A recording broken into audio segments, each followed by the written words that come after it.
Halo semua, kembali lagi di KPFA Institute. Nah, kali ini kita akan melanjutkan pembahasan terkait dengan analisis wacana yang kemarin kita sudah membahas terkait dengan konsep dan pandangan dari beberapa ahli. Nah, kali ini kita akan membahas tentang pembagian dasar di analisis wacana, karena analisis wacana ini istilahnya salah satu bagian dari cabang linguistik yang mengalami banyak sekali perdebatan. Sebelumnya mohon maaf ketika kalian mendengar ini ada suara glunding atau suara apa yang terkesan jadi noise, karena memang anginnya sedang kencang sekali. Bodo amat, saya nggak akan edit suaranya karena melelahkan. Yang penting secara konten materi bisa tersampaikan.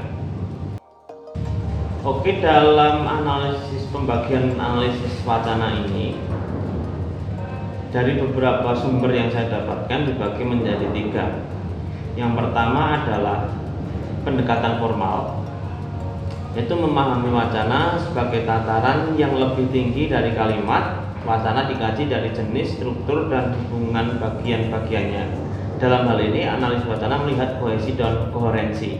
Nah, mungkin dari kebanyakan teman-teman mahasiswa yang sudah mendapatkan analisis wacana, mungkin dosen-dosen kalian lebih menekankan kepada kohesi dan koherensi.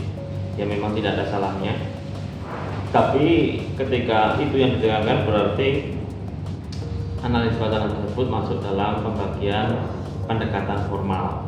Nah, contohnya bisa kalian lihat di slide. Naskah perdamaian Kamboja telah disahkan di Paris Kamis pukul 1.30 dini hari, tetapi itu bukan menjadi jaminan perdamaian. Nah, di situ adalah istilahnya ada konjungsi tetapi yang menjadi pertalian hubungan dua kalimat dalam wacana tersebut. Nah, kalau pendekatan formal memang analis wacana itu digunakan untuk melihat bagian-bagian dalam struktur kalimat atau paragraf yang terkait dengan kohesi dan koherensinya. Yang kedua itu pendekatan sosiologis empiris. Nah, itu memahami wacana sebagai peristiwa tutur yang terikat dengan konteks. Pendekatan ini melihat wacana dari pembicara, hal yang dibicarakan, dan mitra bicara. Kalian bisa lihat contohnya, ada 2 contoh di situ. Contoh 1 dan 2 itu secara meaning itu sama saja. Dalam arti itu adalah pertanyaan terkait dengan apakah ada rapat atau tidak. Tapi di situ kelihatan berbeda dari pemilihan diksinya, terus terlihat sangat berbeda sekali siapa yang membicara dan siapa lawan bicaranya kan. Yang pertama jelas, nanti jadi rapat. Itu pasti lawan bicaranya adalah teman sebaya atau teman jabatannya tidak berbeda dalam arti setara. Tapi kalau yang kedua, mohon maaf Bapak, apa nanti kita jadi rapat, itu sudah pasti jelas itu kepada atasan atau orang lawan bicaranya itu orang yang lebih senior atau yang lebih berpengaruh dalam konteks tersebut. Nah, disinilah pendekatan sosiologis empiris ketika sebuah wacana itu melihat sisi pembicara, hal yang dibicarakan, dan mitra bicara. Kalau untuk hal yang dibicarakan, pendekatan sosiologis empiris ini terkait dengan background knowledge lah, terkait dengan topik yang disampaikan. Misalkan sama-sama ngomongin misalkan sama-sama ngomongin tentang video porno misalkan.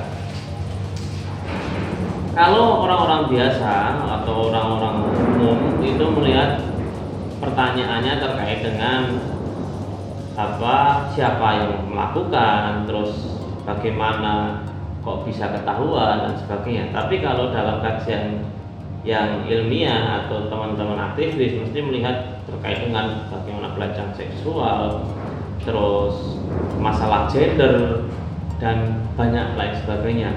Topik pembicaraan itu menjadi sebuah hal atau sebuah wacana yang memang perlu juga dikaji dalam pendekatan sosiologis empiris.